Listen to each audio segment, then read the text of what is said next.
Hello everyone. आज हम पढ़ेंगे मरीन इंश्योरेंस के बारे में, जो कि हमारा चैप्टर 4 का लास्ट टॉपिक है हमारा। इसके बाद हमारा चैप्टर 4 जो कंप्लीट हो जाएगा, क्योंकि जो हमारा ये पोस्टल एंड टेलीकॉम सर्विसेज है ये हमारा सिलेबस से कट हो चुका है, तो ये मैंने पढ़ना ही नहीं है। अब हम आते हैं मरीन इंश्योरेंस पे। मरीन का मतलब होता है जो समुद्र होता है। मरीन एक तरह से हम सी को या समुद्र को भी बोलते हैं। तो मरीन इंश्योरेंस का मतलब क्या होता है कि एक इंश्योरेंस कॉन्ट्रैक्ट ऑफ इंडेमनिटी, जहाँ पे एक इंश्योरेंस कंपनी इंश्योरेंस प्रीमियम के बदले में प्रॉमिस करती है कि कोई भी लॉस अगर होगा किसी भी ओनर का, किसी भी चीज़ का, समुद्र में डूबने की वजह से, किसी भी रीज़न की वजह से, जैसे समुद्र में कुछ भी हो सकता है, तो उस वजह से जो भी कुछ लॉस होगा तो उसका जो कंपनसेशन होगी वो इंश्योरेंस कंपनी पे करेगी। मतलब कि it refers to that insurance in which the insurer pays to promises the insured to compensate for the loss if any caused by the marine perils. Marine perils का मतलब क्या होता है, जो भी कोई दुर्घटना घट सकती है समुद्र के बीच में, तो उसकी वजह से जो भी कोई लॉस होगा इंश्योर्ड का, वो इंश्योरेंस कंपनी पे करेगी उसको। अब वो लॉस किस किस वजह से हो सकता है? सामान के ख़राब हो जाने की वजह से हो सकता है, डूब जाने की वजह से हो सकता है, या फिर शिप ही ख़त्म हो जाने की वजह से हो सकता है। अगर शिप ही डूबेगा तो सामान भी डूबेगा ही डूबेगा। तो जैसे आपने सुना नहीं होगा कि बोला रहता है कि भाई हम तो डूबेंगे ही, आपको भी लेके डूबेंगे। तो शिप्स भी कभी कभी डूब जाते हैं। जैसे समुद्र है, जैसे आसमान में भी हवाई जहाज जो होते हैं कभी क्रैश हो जाते हैं, लेकिन उनकी रेशियो जो होती है थोड़ी कम होती है क्रैश होने की, क्योंकि वो हवा में उड़ रहे हैं। लेकिन पानी में जो शिप्स चलते हैं वैसे रेशियो उनकी भी कम ही होती है, लेकिन कंपेरेटिवली ज़्यादा होती है। क्यों होती है? जैसे समुद्र में कभी कुछ हाई वेव्स, हाई टाइड्स आ गई, या कभी कुछ भी भूकंप वगैरह आ गया, कुछ भी हो गया, या कुछ भी हो सकता है, काफ़ी सारे रीजंस हो सकते हैं समुद्र में, तो उसकी वजह से रिस्क थोड़ा ज़्यादा ही होता है। फिर अब है इसका सब्जेक्ट मैटर क्या है मरीन इंश्योरेंस का। मरीन इंश्योरेंस में 4 सब्जेक्ट मैटर होते हैं कि किस किस का हम इंश्योरेंस करा सकते हैं। पहला है कार्गो इंश्योरेंस। जैसे आपने कार्गो पैंट तो आपने सुना ही होगा। कार्गो हम उसे बोलते हैं जो शिप में सामान जो होता है, जो हमारे गुड्स होते हैं, वो एक जगह से दूसरी जगह तक जा रहे होते हैं, उसे हम बोलते हैं कार्गो। ये जो गुड्स हैं इनका इंश्योरेंस कराया जाता है, क्योंकि इनका ज़्यादा खतरा रहता है कि वॉर की वजह से, जलने की वजह से, थेफ्ट की वजह से, क्योंकि थेफ्ट भी काफ़ी ज़्यादा हो सकता है समुद्र के बीच में। अब आप सोचोगे कि समुद्र के बीच में चुराएगा कौन, तो आपने काफ़ी सारी मूवीज़ या सुना भी होगा इस बारे में। समुद्री डाकू होते हैं जो कि काफ़ी सामान चुरा लेते हैं, पेट्रोल, डीजल, काफ़ी सामान, कपड़े वगैरह, काफ़ी कुछ जो होता है वो चुरा लेते हैं। ये पूरा का पूरा जहाज़ ही चुरा लेते हैं वो तो। फिर है forfeiture of goods by the enemy. जैसे ये मैंने आपको बताया कि कोई दुश्मन जहाज़ है, उसने सारा सामान ही फॉरफिट कर लिया, सारा कुछ खुद ले गया। तो मरीन इंश्योरेंस लिया जा सकता है थोड़ा सा प्रॉफिट ऐड करके कॉस्ट में। जैसे कि मान लो कि मेरा कॉस्ट ऑफ जो गुड्स है वो है 200 करोड़ रुपए का, या फिर लगा लो छोटा लगा लो थोड़ा 50 करोड़ रुपए का, तो वो ये मेरा कॉस्ट है। इसमें थोड़ा प्रॉफिट ऐड करके फिर उसके मैं इंश्योरेंस पॉलिसी लूँगा, और फिर जब मुझे लॉस हो जाएगा तो इसमें इंडेमनिटी के बेस पे ये नहीं देखा जाएगा मेरा टोटल लॉस हुआ कितना है। इसमें ये देखा जाएगा कंपनी जो मुझे पे करेगी, कंपनसेट पे करेगी, वो लॉस का ही पे करेगी, और उसके साथ जो मेरा प्रॉफिट ऐड हुआ था उसका भी पे करेगी, क्योंकि उसकी वजह से मेरा कुछ काम रुक जाएगा। ठीक है। फिर ये था कार्गो इंश्योरेंस। कार्गो का इंश्योरेंस का मतलब है कि जो हमने इंश्योरेंस पॉलिसी ली है, अपने गुड्स के लिए पॉलिसी ली है, जो हमारे शिप से सामान जा रहा है, हमको खतरा है कि कोई एनिमी उसे कैप्चर ना कर ले। यहाँ पे फॉरफीचर की जगह आप कैप्चर वर्ड ज़्यादा यूज़ करेंगे तो बेटर रहेगा। किसी लड़ाई वॉर की वजह से कोई सामान आपका कैप्चर हो जाए, फायर या थेफ्ट में आपका जल जाए, या डूबने की वजह से। फिर नेक्स्ट हमारा हल इंश्योरेंस। ये सारे आप पॉइंट्स को ध्यान से समझने पड़ेंगे, क्योंकि जो इंश्योरेंस चैप्टर है, इंश्योरेंस जो टॉपिक है, काफ़ी लंबे टाइम तक आपके लाइफ में आता रहेगा। अगर जैसे आप कॉमर्स में तो हो ही, तो इंश्योरेंस टॉपिक जो है बहुत काफ़ी इम्पोर्टेंट टॉपिक भी है और काफ़ी बड़ा टॉपिक भी है। वैसे तो इसमें +1 के उसमें तो काफ़ी थोड़ा एक बेसिक लेवल ही है, तो आपको बस ध्यान से समझ लेना कि ये पॉइंट क्या क्या कह रहे हैं। तो हल इंश्योरेंस, हल एक तरह से हम बोलते हैं शिप को। जब एक शिप का ओनर जो है वो शिप का भी सब इंश्योरेंस करा लेता है, क्योंकि उसे लग रहा है कि भाई अगर गुड्स एक जगह से दूसरी जगह तक जा रहे हैं और उसे भी खतरा है, तो शिप को भी खतरा है ही है। अब मरीन वोयाज के टाइम, अब देखो मैं आपको 4 वर्ड्स और बता देता हूँ कि वोयाज का मतलब क्या होता है, ये आपको किससे याद समझ में आ जाएगा। अब जैसे हम एक जगह से दूसरी जगह तक जा रहे हैं, इसके हम 4 वर्ड यूज़ कर लेते हैं। वैसे मेरे चारों भी माइंड में कलेक्ट नहीं हो रहे हैं, रिमाइंड नहीं हो रहे हैं। अब जैसे ट्रैवलिंग है, या फिर वोयाज है, या 2-3 एक और होते हैं, मेरे को भी ध्यान नहीं आ रहा है, मैं आपको बताऊँगा बाद में। लेकिन इन सभी 4 के 5 वर्ड का मतलब होता है ट्रैवलिंग करना, मतलब कहीं जैसे टूर होता है, ट्रिप होता है, वोयाज होता है, या फिर कहीं टूर, ट्रिप और वोयाज सेम चीज़ है, कोई भी डिफरेंस नहीं है। बस सिंपल जो डिफरेंस है वो ये है, ट्रिप जो होता है वो 1 दिन का होता है, टूर जो होता है 1 से ज़्यादा दिन का होता है, और जो वोयाज होता है वो शिप के वे से होता है, शिप से जो होता है उसे हम वोयाज बोलते हैं। This is known as insurance of ship और hull insurance. Hull insurance is taken either of a fix period और स्पेसिफाइड वोयाज। अब ये जो इंश्योरेंस पॉलिसी ली जाती है या तो स्पेसिफाइड टाइम रेंज में ली जाती है या फिर स्पेसिफाइड वोयाज के लिए ली जाती है। फॉर एग्जांपल कि मैंने कि इंश्योरेंस ले लिया 6 महीने तक के लिए, क्योंकि अगर मेरा 6 जो शिप्स होते हैं उनको टाइम लगता है किसी एक वोयाज को पूरा करने में, या तो उसके लिए लिया जाएगा कि 6 महीने के लिए मैंने इंश्योरेंस ले लिया, 6 महीने के बाद मेरे जहाज को कुछ भी हो तो वो कंपनी पे नहीं करेगी। एक होता है कि स्पेशल वोयाज के लिए, एक स्पेसिफिक किसी ट्रिप के लिए, सॉरी स्पेशल किसी टूर के लिए अगर कोई जहाज़ अपने पोर्ट से निकला है, जब तक वो वापस नहीं आ रहा था तो उसका इंश्योरेंस चलता रहेगा, चाहे उसे 6 महीने लगे, चाहे 7 महीने लगे, चाहे 8 महीने लगे। फिर नेक्स्ट है फ्रेट इंश्योरेंस। फ्रेट इंश्योरेंस इसको बोलते हैं, फ्रेट बोलते हैं। फ्रेट इंश्योरेंस का मतलब होता है जैसे अगर मेरी शिपिंग कंपनी है, मेरे जहाज़ में कोई अपना गुड्स है या कुछ भी फर्नीचर वगैरह कुछ भी सामान जो है वो कहीं से कहीं भेज रहा है, तो मैं उसके बदले में उससे फ्रेट चार्ज करता हूँ, एक तरह से रेंट चार्ज करता हूँ। रेंट को एक तरह से हम बोलते हैं फ्रेट। फ्रेट सिर्फ काउंट होता है शिप्स में। तो अगर मुझे लगता है कि भाई मुझे पैसा कब मिलेगा उस कंपनी से जो कि मुझे मेरा अपना सामान मेरे गुड्स उसमें शिप में लेके जा रही है, मुझे सिर्फ पैसा तब मिलेगा जब उसका सामान उसके जगह तक पहुंच जाएगा। अगर नहीं पहुंचता है तो मुझे कुछ भी नहीं मिलेगा। अगर उसका सामान जो है ट्रांजिट में ख़राब हो जाता है, ख़त्म हो जाता है, तो मुझे वो कुछ भी पे नहीं करेगा। ट्रांजिट का मैंने आपको मतलब बताया ही था, जैसे सामान निकला इंडिया से और जाना है अमेरिका, और अगर वो बीच में ही ख़राब हो गया तो उसका मुझे कुछ भी पेमेंट नहीं मिलेगी एग्रीमेंट के अकॉर्डिंग। तो उस लॉस को बचाने के लिए, अवॉइड करने के लिए कार्गो कंपनी जो होती है फ्रेट को भी इंश्योर करा लेती है कि भाई जैसे कुछ ऐसे कॉन्ट्रैक्ट होते हैं, जैसे कुछ डायमंड्स हो सकते हैं, कुछ पेट्रोल डीजल, कुछ महंगा सामान हो सकता है जिसका फ्रेट जो है काफ़ी ज़्यादा बनता है या वेट के अकॉर्डिंग में ज़्यादा बन जाता है। तो उन्हें लगता है कि भाई जैसे ये उनका बिजनेस है, शिपिंग कंपनी का बिजनेस ही क्या है, एक जगह से दूसरी जगह तक सामान पहुँचाना। वो ट्रांसपोर्टेशन बिजनेस है लेकिन बाय वाटर वे, सी वे।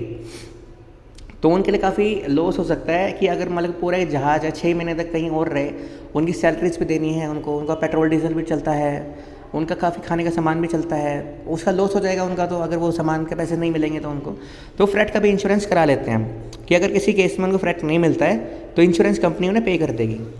फिर हमारा लास्ट सब्जेक्ट मैटर है वो है लाइबिलिटी इंश्योरेंस का। अब किसी भी शिपिंग कंपनी की, किसी बिजनेस की लाइबिलिटी का मतलब क्या बनता है, जब हमें किसी और को पेमेंट करनी होती है। तो लाइबिलिटी इंश्योरेंस में क्या होता है, जब कभी समुद्र में कुछ सिचुएशन ऐसी आ सकती हैं जब एक जहाज़ दूसरे जहाज़ से टकरा सकता है। जैसे ए जहाज़ बी जहाज़ से टकरा गया, ए अपनी गलती से टकराया, बी की कोई गलती नहीं है। जैसे कि नॉर्मल रोड से भी होता है कि भाई जैसे 2 गाड़ियाँ टकरा जाती हैं तो कभी कभी क्या होता है कि दूसरा जो होता है जिसकी गलती नहीं है वो बोलता है कि मुझे कंपनसेशन भी करना पड़ेगा तुझे, या तो फिर पुलिस में चल रहे। वैसे लैंग्वेज दूसरी होती है लेकिन मतलब यही होता है कि आपको उसे कंपनसेशन पे करना पड़ेगा, मतलब कि आपकी लाइबिलिटी बन रही है एक तरह से वो। तो शिप्स में क्या होता है, जब एक जहाज़ दूसरे जहाज़ से कोलाइड हो जाता है, टकरा जाता है, तो उसके बाद में उसे कंपनसेशन पे करना पड़ता है, जो कि एक तरह से इंश्योरेंस कंपनी उसे पे कर देती है। क्योंकि अगर उसने लाइबिलिटी इंश्योरेंस ले रखा है तो, नहीं तो नहीं करेगी इंश्योरेंस कंपनी। ये आप थोड़ा नोट करना, जो भी मैं बता रहा हूँ कि हर एक तरह की अलग अलग इंश्योरेंस पॉलिसी है। ये सब कुछ एक ही इंश्योरेंस पॉलिसी में नहीं आ रहा है। जैसे लाइबिलिटी इंश्योरेंस है, कार्गो इंश्योरेंस है, ये 2 अलग अलग तरीके के इंश्योरेंस हैं, दोनों का ही अलग अलग प्रीमियम भी जाएगा। फिर हम लास्ट टॉपिक है जो हमारा चैप्टर 4 का, वो है प्रिंसिपल्स ऑफ मरीन इंश्योरेंस। ये आप थोड़ा बहुत पढ़ भी चुके हैं, आपको रिवाइज भी हो जाएगा। अब ये इसमें इसलिए लिखा गया कि ये प्रिंसिपल सिर्फ इसी में ही फॉलो किए जाते हैं। अब इसमें प्रिंसिपल ऑफ और कोई प्रिंसिपल काउंट नहीं होता है, 2 ही प्रिंसिपल्स हैं। पहला प्रिंसिपल है principle of insurable interest.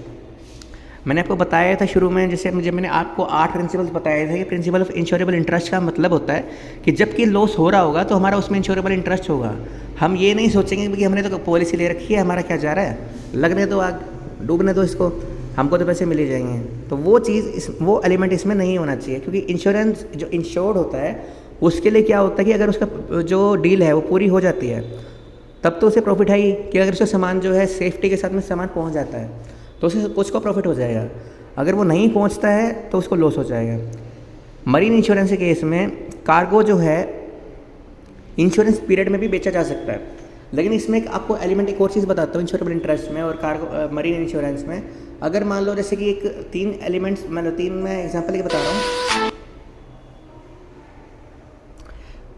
Marine insurance के केस में क्या होता है, जैसे मान लो कि मैं एक शिपिंग कंपनी हूँ, ठीक है, फिर एक मेरा जो है इंश्योर्ड है, जो मेरा क्लाइंट है जिसने मुझसे पॉलिसी ली है।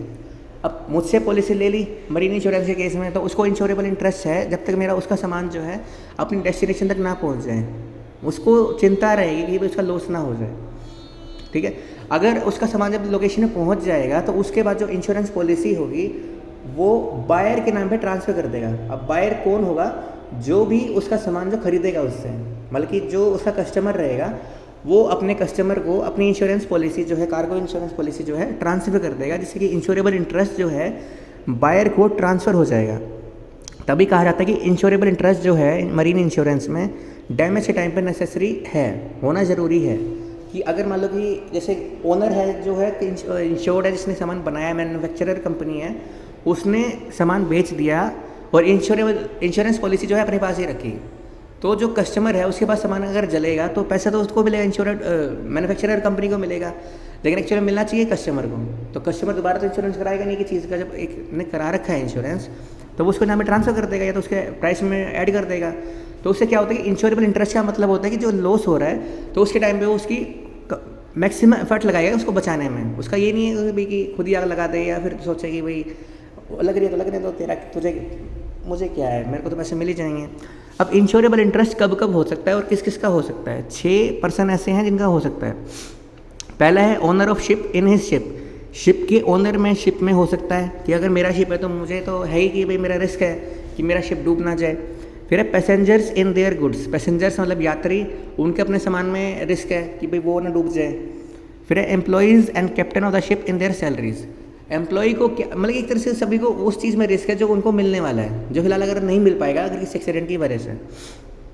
Owner of goods in his goods, money lender who has provided money on security of goods in this goods, जैसे कि कोई मनी लेंडर है जिसने पैसा उधार दिया है जो सामान जा रहा है उसकी सिक्योरिटी पे ही।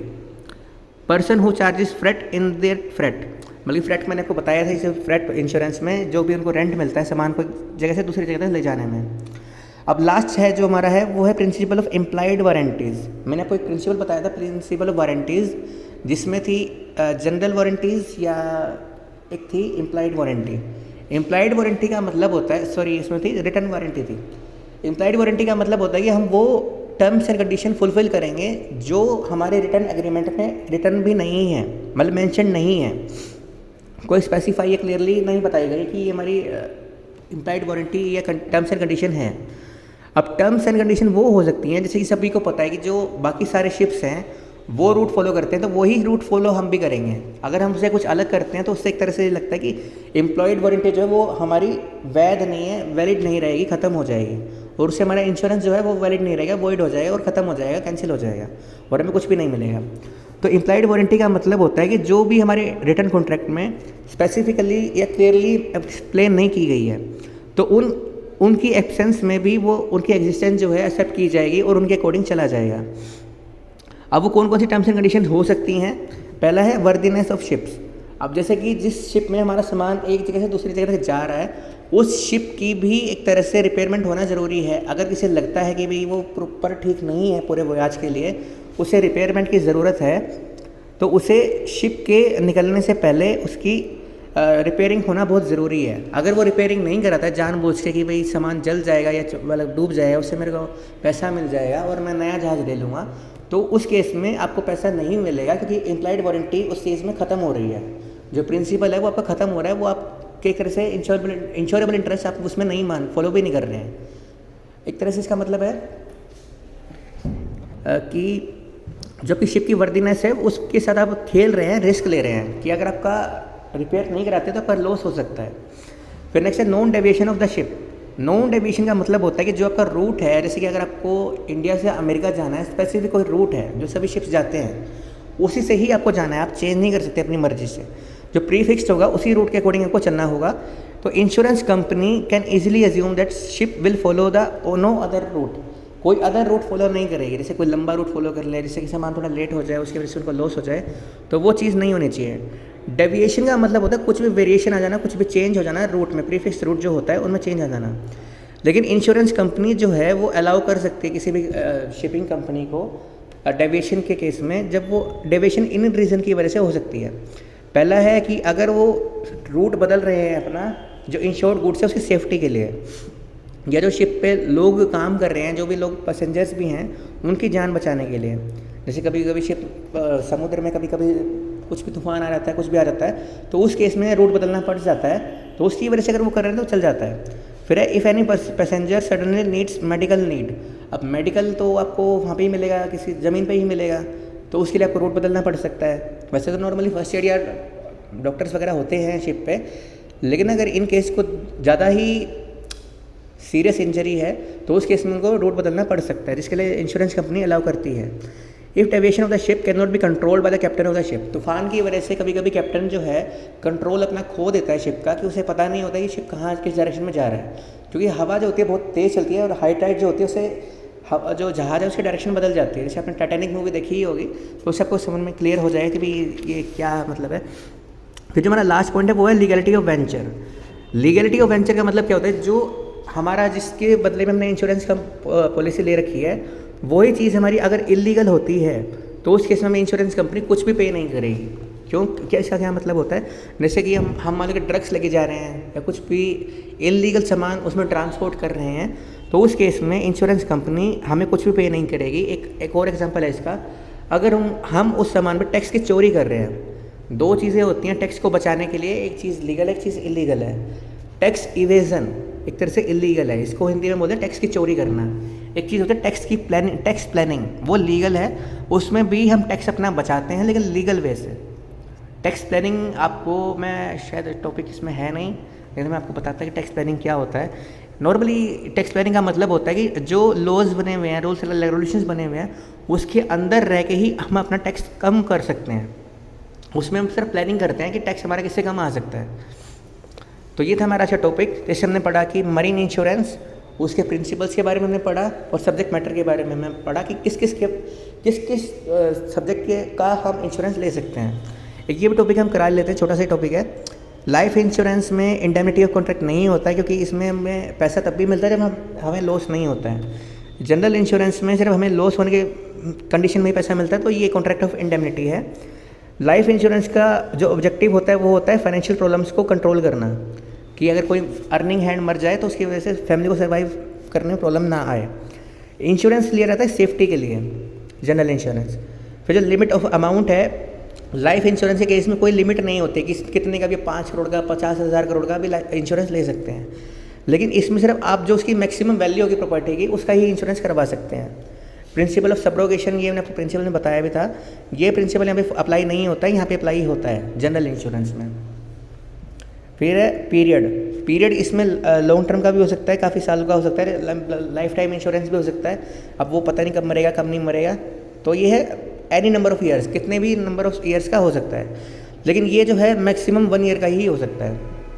Safety and investment, life insurance में दोनों एलिमेंट्स हैं, इसमें सिर्फ सेफ्टी का एलिमेंट है, क्योंकि इसमें सिर्फ आपको लॉस होने के केस में ही पैसा मिलता है, नहीं तो नहीं मिलता है।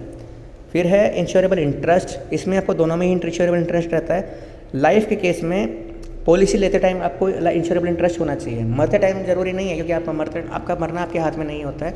जनरल इंश्योरेंस के केस में आपका पॉलिसी लेते टाइम भी और डैमेज के टाइम पे भी इंश्योरेबल इंटरेस्ट होना ज़रूरी है।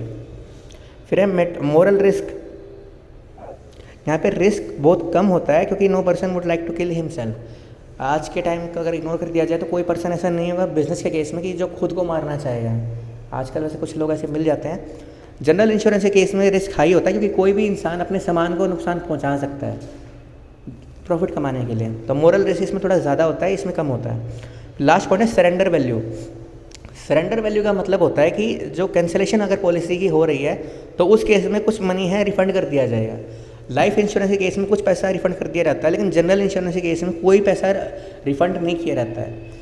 तो इसी के साथ हमारा चैप्टर 4 कंप्लीट हो जाता है, जहाँ पे हमने पढ़ा मरीन इंश्योरेंस के बारे में और उसके सब्जेक्ट मैटर के बारे में कि किस किस चीज़ का हम इंश्योरेंस कराते हैं और उसके प्रिंसिपल्स के बारे में हमने पढ़ा, और यहाँ पे आपका चैप्टर 4 कंप्लीट हो गया। अभी आपका नेक्स्ट अभी जो कमिंग संडे है वहाँ तक आपका ब्रेक रहेगा। आप तब तक अभी आपके पास 6 दिन और हैं आज के अलावा मिला के अगर हम बात करें, तो तब तक आपको क्या करना है, तब तक आपको 4 चैप्टर के इक्वल आना है। 6 दिन का ब्रेक मैंने इसीलिए ही दिया है, ब्रेक नहीं दिया एक तरह से आपको ये होमवर्क दिया कि जो 4 चैप्टर हो चुका है, मुझे ये पता है कि अभी तक आप अभी थोड़ा पीछे चल रहे हैं, तो तब तक आप पीछे आ जाएँ, मतलब सॉरी इक्वल तक आ जाएँ। फिर हम नेक्स्ट वीक में चैप्टर 5 और चैप्टर 6 दोनों चैप्टर्स जो हैं छोटे छोटे से ही हैं, ये नेक्स्ट वीक में ही कंप्लीट हो जाएंगे। तो नेक्स्ट वीक में आपका नेक्स्ट सैटरडे तक आपका चैप्टर 6 जो है कंप्लीट हो जाएगा। फिर हम आएंगे चैप्टर 7 पे। और वैसे आपको याद दिला दूँ कि इस वेडनेसडे को आपकी कॉन्फ्रेंस कॉल भी है चैप्टर 3 के लिए, और थर्सडे को टेस्ट भी रहेगा। Thank you.